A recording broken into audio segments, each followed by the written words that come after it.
وصلى الله وسلم وبارك على نبينا محمد وعلى آله وأصحابه أجمعين.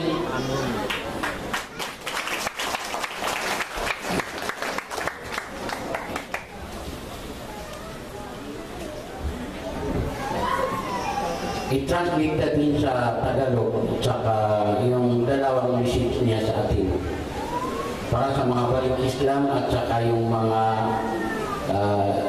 dahya sa ating kalibutan.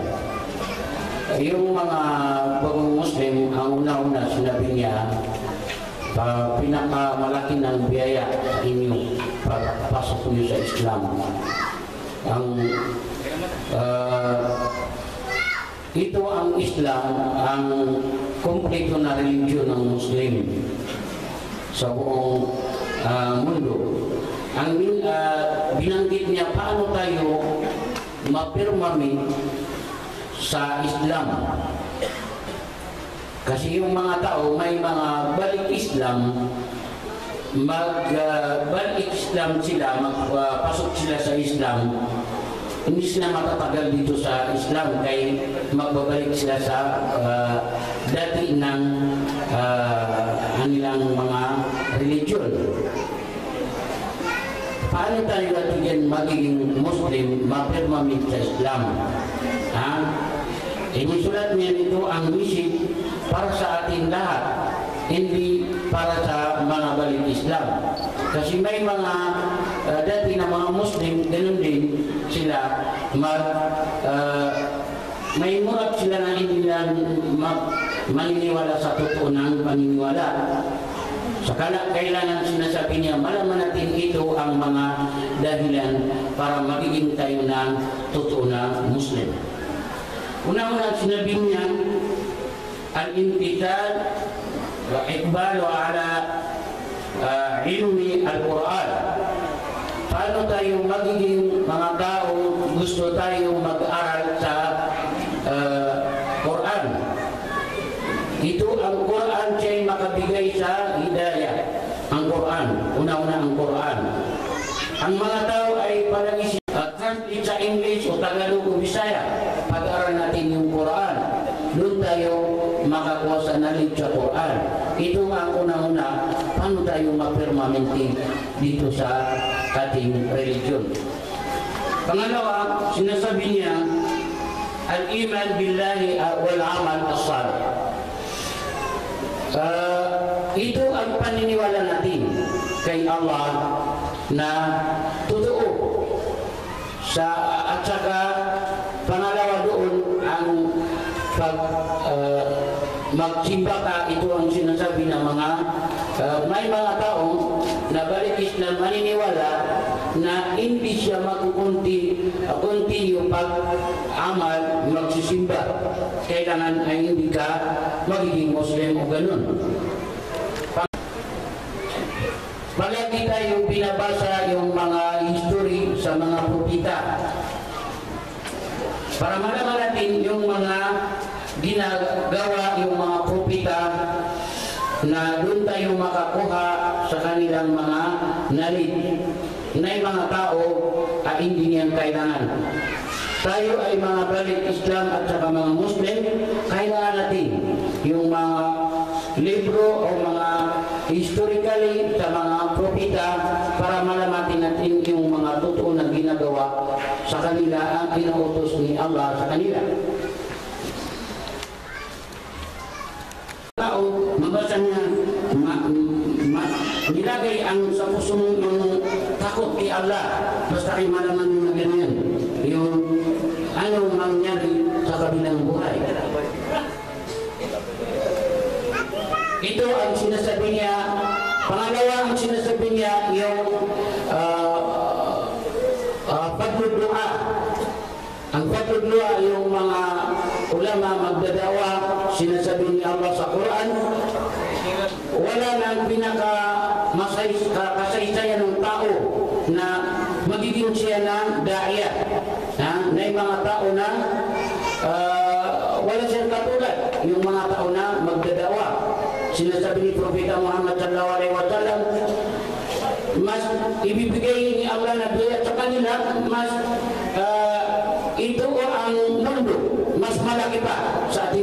ang ibibigay na biyaya na sa kanila. Ang ginagawa nila, yung ginagawa ng mga propeta.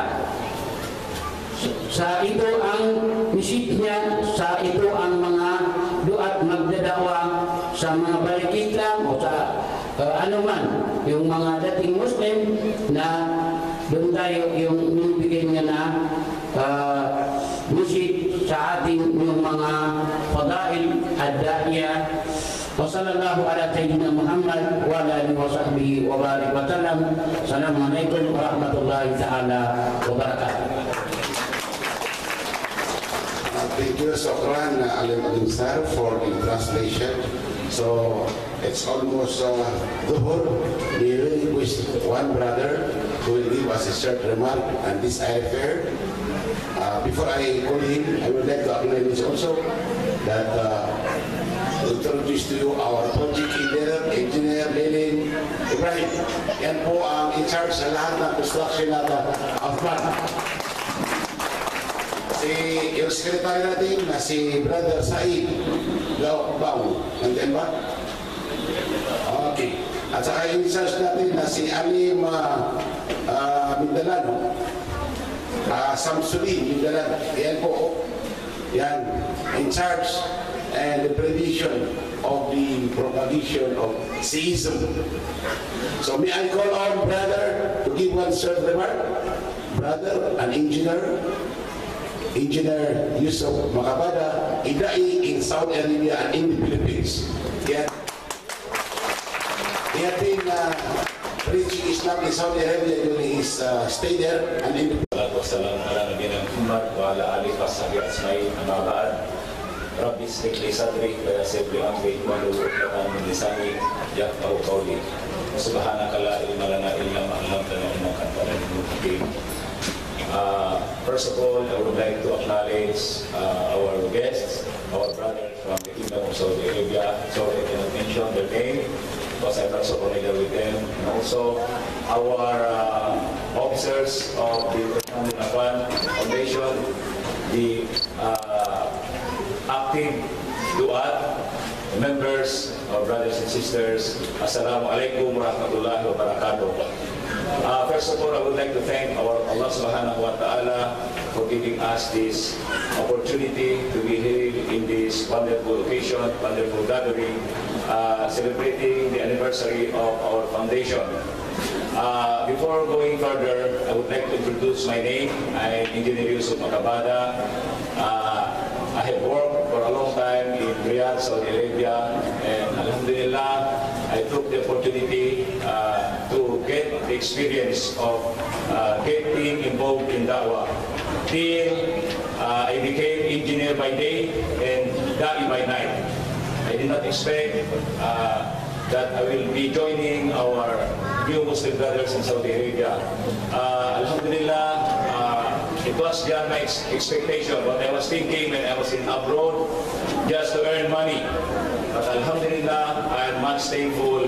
I have learned, which is beyond what I expected to earn when it comes to material things. And this is my little and humble knowledge in Islam. Alhamdulillah.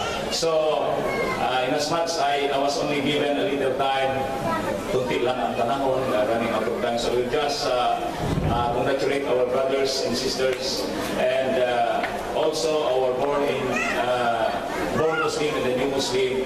Alhamdulillah, you know, my only short message is that we are thankful the born Muslims and the new Muslims, you are like a complement to each other. We are like a puzzle. You know why? Based on my experience as I was born Muslim, but unfortunately, sad to say that I was not yet practicing Muslim that time because of the environment. We are living in a Christian country. So, as what our late Sheikh Ahmad Didat said, if we will not give, then we will receive. If we will not do da'wah to our Christian brothers, so the Christian brothers will going to do da'wah with us. So, during that time, we know that da'wah was not so very active that time. That's why it was a challenge to me. When I was here, roaming around in Mindanao, in Manila, and even in Saudi Arabia, I found out that it was the new Muslim who are very active in doing da'wah. In fact, our Sheikh before when I was still in Saudi Arabia, Sheikh Abu Muhammad Khalaf, Abu Muhammad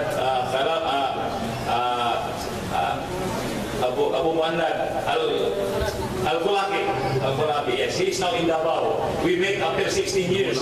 We met before he was in Baghdad. He was our leader. He said, Yusuf, where is the Muslim where is the Moro? Where is the Muslim in Mindanao? You see, they're all new Muslims. Where are the Muslims? Where are the Moro? Because only very few who are getting involved in this da'wah. So I said, because you know, why you are not getting involved? You see, they are all new Muslims and yet they are very active in da'wah. So I took that challenge and that is true, brothers. So Alhamdulillah, I explained to them this is the reason why the born Muslim in Mindanao, because we have been a victim of history. There was no good relation from the time of the Spaniards came to the Philippines. They killed the Muslims. So we had that gap. Second, due to limited information, during that time, the Moros are in war, in fact, until now, for more than 400 years. So that time, our old fathers were being killed by the Spaniards, by the Americans, by the Japanese. So we are always on run. I said, Sheikh, this is the reason why only very few from Mindanao who have the opportunity of learning Islam. Because we are always on the run. We are being killed by the Spaniards. So even our house, we cannot build good house here because we do not know tomorrow. If we plant corn, tomorrow maybe the Spaniards will come and will attack us and we will also run. How can we do da'wah, our forefathers? Third, the language barrier. The Maguindanao cannot speak the Maranao. Maranao cannot speak to Sama, to Tauso. We have so many luga in the Philippines. Said, really? That was before yet. I think 20 years, 25 years ago, almost 30 years. He said, really? Yes. So we cannot do da'wah. Plus the financial problems. So this is the problem now. I said, Sheikh, why the Muslim in Mindanao very inactive in doing da'wah? Because ang tayong magsisihan, huwag natin nasisihin ang ating mga kapatid ng mga bangsamuro. Andito tayo para magtulungan. Dahil we cannot deny the fact that our new Muslim brothers also, they are good in fish. Balik Islam, the pastors and the ministers and the priests are good in da'wah. I said, you know why? Alam mo ba bakit hindi natin ma-deny na mas magaling yung mga pastor at mga pari sa da'wah? Bakit naman, brother? Nabibenta na nila yung fake produkto Naibenta nila yung fake kahit hindi Diyos. Sinabi nila Diyos yung tao, naniniwala yung mga tao. Paano na kaya ngayon? Nandito na sila sa original na deed. Nandito na sila sa original na produkto. Mas mabenta nila ito. Yung fake na, nabenta nila So, Alhamdulillah, brothers, it is the blessings of Allah. Nandito tayo lahat. Kaya sinabi ng Sheikh natin kanina, yung sabi niya, وَمَنْ أَحْسَنُ قَوْلًا مِمَنْ دَعَا إِلَى اللَّهِ وَعَمِلَ صَالِحًا وَقَالَ إِنَّنِي مِنَ الْمُسْلِمِينَ. Who is better in speech than like what we are now? We are doing ourselves in doing da'wah, and Alhamdulillah, as far as myself is concerned, that's why it is already my life from Saudi Arabia when I have been working there for almost 20 years, and until now I get involved. Even like what Brother Barry said, even I am a full member of this foundation, but for the sake of Allah, please. Thank you, Engineer. The last is the chairman of the Balik Islam Society of the Philippines, Brother Khalid Gulbandi.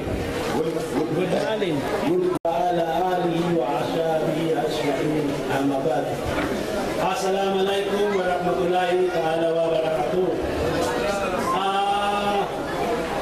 Una sa lahat, pasalamatan natin ang Subhanahu wa Ta'ala at binigyan tayo ng pagkakataon na tayo ay makikipon dito, no? Gagamitin ko na lang na ulong ay Tagalog, no? So, mga kapatid, isa rin ako na Balik Islam. Nagpalit 17 years na ako sa Balik Islam. At alam ko nila, very progressive ang aming dawa bilang Balik Islam. Ako nga pala si Brother Khalid Gulbandi, chairman ng Umami ng Society of Muslim Entrepreneur dito sa Iligan. At kabilang din ako ng Balik Islam Society of Southern Philippines. Tomorrow meron tayo rin yung anniversary, 28th anniversary, at inaanyayahan ko rin kayo na pumunta sa Sianuri. Meron din tayong pag-aaral doon. Actually, no, sa ngayon, siguro natingala tayo kung bakit ganito kadasig ang kalihukan o ang pagdawa ng Balik Islam. No? Pinomonito ko ito sa Saudi Arabia and all around the world. Tinitingnan ko at dinilin ko actually, meron natin kilala din ito na ganun din. No? Maraming salamat at binigyan ako ng pagkakataon na makapanayam kayo at makadaog ang balat. Mga kapatid, no, ang akin lang masasabi, no, kasi limitado ang oras natin, bilang Balik Islam o bilang isang Muslim, dalawang klase ang Muslim sa kapanahunan natin ngayon. No? Ayon sa aking definition, ito yung tinatawag natin na yung lumar o yung antigo na Muslim at saka yung moderno na Muslim, yung tinatawag natin na Balik Islam, mga kapatid. No? Ang unang requirement sa pagiging isang Muslim, kinakailangan mayroong kang eksaktong kaalaman, ilmu. Ilmu, kinakailangan yan, mga kapatid. Sapagkat kung itong ilmu na ito ay pumasok sa ating kasing-kasing, yung ang sinasabi ng ating bisita, ating ilmu, nasabi ganon, hindi tayo magtatagal bilang magiging Balik Islam o magiging Muslim. Hindi natin mapapanatili ang ating pagiging Muslim kung wala tayong saktong kaalaman. Ako, 22 years na ako dito sa Mindanao. At nag-Muslim ako dito sa magitan ng pagtawag ng bar, yung adhan. Kasi nakapagtrabaho ako sa National Power, no? So, ang akong tinanong sa aking sarili, nung pinag-aralan ko ng 3.5 years ang Islam, kaya ko ba ang balaod ng Islam? Kasi ang Islam, ito ay din, hindi lamang ito pertining sa religion. Hindi ito pertining na sa religion. Ang Islam is a form of government, mga kapatid. No? Ang Islam, kinakailangan alam natin ito. Alam natin ito. Kaya nga binabayo ko sa mga Balik Islam, no? Kasi alam mo ngayon, awakening talaga ngayon. Hindi lang dito sa Mindanao ang Balik Islam. Actually, nag-work din ako doon sa lugar namin. Meron ng Islamic community doon. Sa Mindoro, meron doon. Sa Bulacan, meron doon. Marami ng mga Balik Islam at very progressive ang mga Balik Islam talaga, no? In terms sa kanilang religion, sa kanilang belief, sa kanilang pagdadawa, talagang maano sila. Kaya naman, yan ang sinasabi ko, no? Itong Islam, ito ang religion na kinakailangan natin ng mayroong kaalaman. Ilmu, ang number 1 yan. Pangalawa, kinakailangan yung kaalaman na yan, i-practice mo sa kabuhayan mo. I-practice mo yan, kapatid. Practicing Muslim kailangan tayo. Hindi pwede sasabihin mo lang ng nominal, Muslim ako, Balik Islam ako. Tapos wala ka naman kilos. Hindi mo naman ginagawa. So yun ang kinakailangan natin. At ang pangatlo, kinakailangan i-share natin ito. Kasi hindi pwede tayo na kumakain ng masarap. Paano yung siningan natin? Alam natin na ang kagandahan ng Islam nandito. Alam natin na ang Islam ito ang totoo. Pero paano naman natin ito ipaabot sa mga mahal natin sa buhay, sa buong pamilya natin? So, pangatlo ay pang-apat, kinakailangan man-unite tayo bilang mga Muslim. Sapagkat ito ay hindi basta-basta na trabaho.